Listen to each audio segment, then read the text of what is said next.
Marcus and Mack, a law firm representing injured people, and Philip Martell, Blairsville-Saltsburg. Nothing going on in that district lately, huh? Yeah, it's you know what I look at as exciting times. I mean, we're talking about a lot of good things for students and for staff and the community, and and so you're right. There's a lot going on. Yeah, we're heading into what would be termed, if this were a college, the second semester, the spring semester, and we always like to check in and just get a lay of the land. So in the Blairsville-Saltsburg School District, as you contemplate the ending of the first half of the academic year and enter into the second half of the year, where do you stand? Are you happy with the way that the response has been to the various measures for COVID-19 and the way the schools are running? You know, we're dealing with it like a lot of other districts, but what I've made really a priority with the board, the school board, is to really try to accommodate our families. This has been a heavy burden for not just, obviously everybody that's in our country, but for our families in our school district, this transformation of this new type of learning. We've had to evolve, but we also, we have to accommodate them. Some obviously students are doing better with the online environment as others. Some, need more help with it, when they attend, obviously, in-person classes. We inevitably want our students in person, Todd, but the real reality is this digital model is here to stay in some form or fashion, in my mind. So we have to kind of continue to evolve and help our students to make sure they can succeed in any of the environment they're in, whether they're in class or whether they're learning online.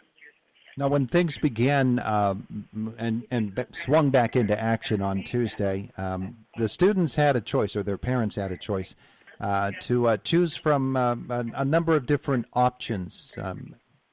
What's the breakdown on how they chose? Is there a majority of opinion in one direction or another? There was a clear decision when we offered the secondary students an opportunity to either come 4 days in person, remain in that hybrid model, or do fully remote. The vast majority, probably almost 80 to 90%, wanted to come back 4 days a week. Wow. So it's it's worn on our country. Parents will have to get back to their normal routine and get to work. And as I say, students do better in class, in an in-class setting. There's no question about it, with a teacher. But our staff has done they've made tremendous strides in accommodating our families, as I said, because the alternative is if we're not accommodating our families, and those students are going to leave leave our district, and we do not want that to happen, obviously. So we have to accommodate all of our 1,500 students, in my mind, and our families. I was talking last hour with Greg Lazanik, the athletic director at Indiana High, and we both are just amazed at the resilience of kids.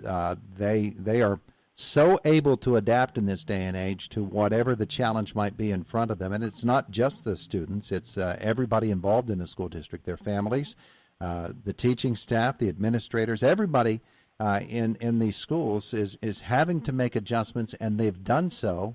And it seems like they've come out of it, maybe not smiling all the time, but certainly with the right attitude.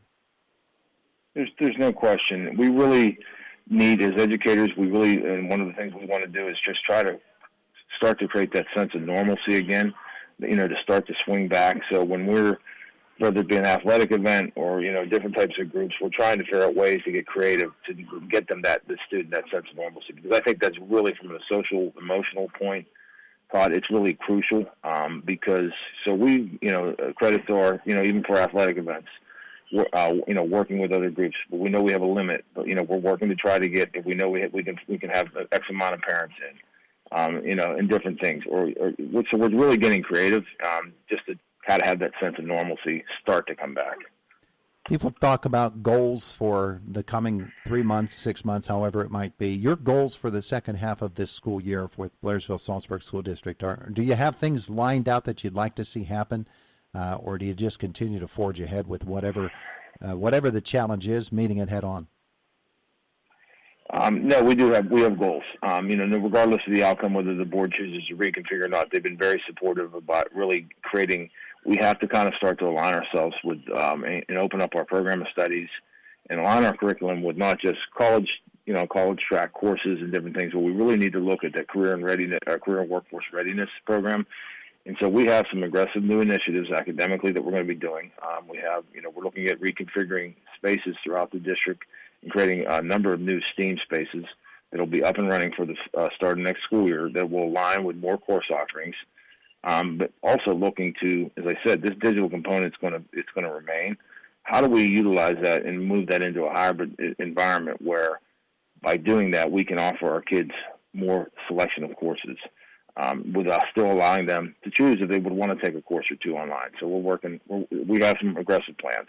Yeah, absolutely. So we're a week after the 780 hearing from last week, which actually took place over the course of 2 days because so many people wanted to weigh in with their opinions. So having digested this over this past week, reflect on it. Tell me what you think of what you saw and heard at those meetings. I seen really the passion and the from the parents. And as I said, whether they choose to move forward or not, one of the things that when I got to Blairsville-Saltsburg was my understanding that through the discussion all these years, there was really not a vision, a plan that was put together to show what is the best track now with the resources we have, with the amount of students we have. And that's what I felt that I tried to, I presented in the format that it was supposed to be presented in, saying, here's the direction, here's the vision, and this is why that if they choose to go this direction, this is why it can work, and it's going to benefit your son or daughter. It's going to give them more opportunities from an educational perspective and resource perspective, quite frankly, because our resources, like every other school district, are diminishing. So it's best how you do that. But I do recognize, obviously, that change doesn't come easy, no matter what. And obviously there's a history here, so I don't take anything personally, but I do want the parents to be assured, no matter what happens, that we will continue to try to create those opportunities for son or daughter and treat every student in our district with fairness. And I think that's very important. When questions or concerns are raised by anybody within the school district, obviously you don't want that to sit unanswered. That's a call to action on the part of the school district, and so some of those questions and concerns that were raised last week have to be things that you must pay attention to, and you must find the best solutions. Did you have a bunch of those, and have you begun the process of really addressing what some of the chief concerns are? Sure. We absolutely have to. We looked at some of the things. There seems to be, there was a consistent question about transportation and some other, and then students and this is the thing. My plan actually, if enacted by the board, it will allow students to have incredible opportunities with 9 new potential career workforce programs that are unlike no other in this part of the state. But it also will allow students to go back and forth between both campuses. But one of the main themes and concerns that I did hear was about transportation, and the board heard. So we are researching and taking a look at that and how can we best accommodate, potentially some transportation. We're looking at traffic statistics because there was a lot of concerns about Route 22 and the amount of incidents. But we'll use real data. That's the thing about it. What you've seen in my presentation was real data, because data really needs to be able to use, it has to be utilized how we drive instruction and how we allocate resources. You obviously, as you began our conversation this morning, talked about the passion of people when it comes to that discussion, and so you understand all of the various issues from both ends of the school district and how they must be addressed and the sensitivity that is required. It sounds like you have a pretty firm grasp on it. But those issues will be there, and I know that moving forward, it has to be done really, really correctly, does it not? It does, and it has to be done with complete transparency. And that's why, like I said, I was able to, present a plan with a potential path if they choose to do this. But we have to be, because of the sensitivity, transparency has to be paramount to any plan that's implemented and shared completely with all of our families. And that is definitely going to happen under my administration. Was the plan you brought forth substantially different from others that you've heard?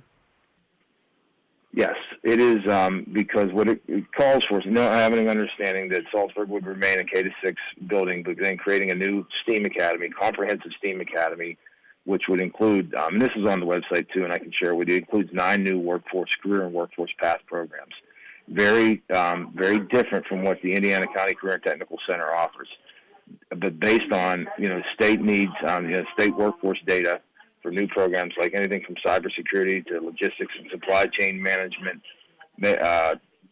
diesel tech, programs that we can, give students an option to start to think about it in an earlier career path as well, starting as early as sixth grade.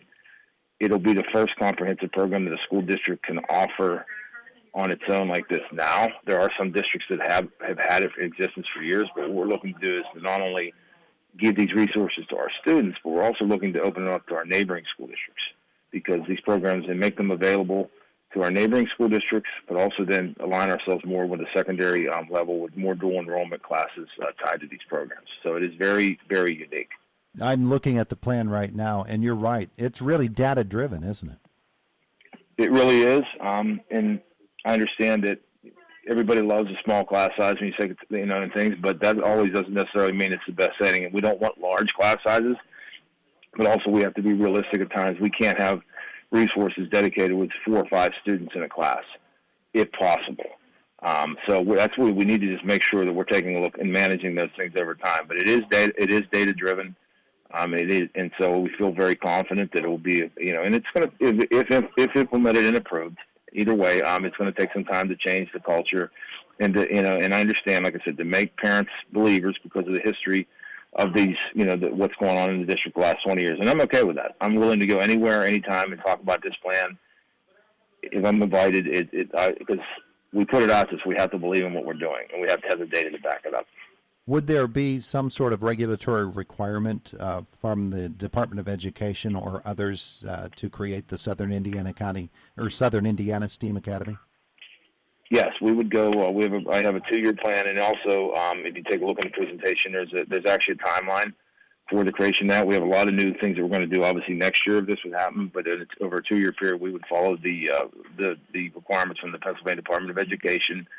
And that timeline kind of dictates each area that we would have to go and check through that. And it would have been too much to do in a year. And so realistically, it was a 2-year program, but it also allows us to start to talk to our students about the ones that do want to participate in it and so forth, but also meet all the mandates that were required by the department.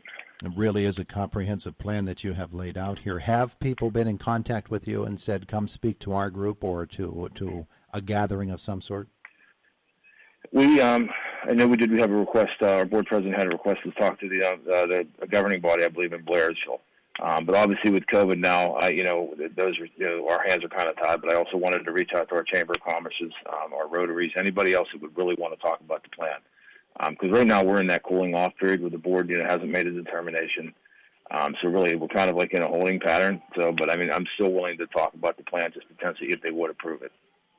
It's I'm looking at the timeline right now, which my eyes aren't that good.